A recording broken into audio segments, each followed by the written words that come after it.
দীর্ঘদিন ধরে ৯ জন পুরুষ শিক্ষার্থীকে বিভিন্নভাবে যৌন নিপীড়নের অভিযোগে ঢাকা বিশ্ববিদ্যালয়ের রসায়ন বিভাগের অধ্যাপক ডক্টর এরশাদ হালিমের বিরুদ্ধে মিরপুর মডেল থানায় মামলা করা হয়েছে।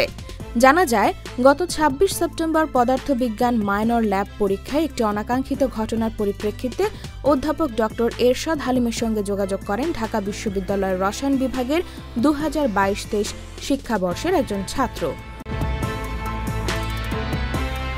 অধ্যাপক বাদীর সমস্যা সমাধানের আশ্বাস দিয়ে তাকে তার মিরপুর মডেল থানাধীন পশ্চিম শেওড়াপাড়ার একটি বাসায় যেতে বলেন।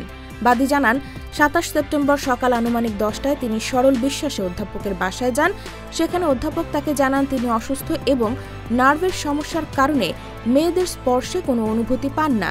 তাই তার স্ত্রী তার সঙ্গে থাকেন না, বরং ছেলেদের হাত শক্ত থাকায় তিনি ছেলেদের স্পর্শ অনুভূতি পান। এসব বলার পর তিনি রুমের দরজা, জানালা ও লাইট অফ করে দেন। এরপর বাদীকে বিছানায় বসতে বলেন এবং শরীর মাসাজ করতে বলেন। বাদী ইতস্ত বোধ করলেও বাধ্য হয়ে মাসাজ করেন। পরে অধ্যাপক ওই শিক্ষার্থীর শরীরে স্পর্শকাতর স্থানে হাত দেন। শিক্ষার্থী বাধা দিলে তিনি ভয়ভীতি প্রদর্শন করেন এবং ভুক্তভোগী শিক্ষার্থীর অমানবিক নির্যাতন চালান। সেদিন সকাল আনুমানিক 11:30টায় বাদী বাসা থেকে বের হওয়ার সময় অধ্যাপক বিষয়টি কাউকে না বলার জন্য ভয় দেখান। পরে ওই শিক্ষার্থী ক্যাম্পাসে ফিরে যান।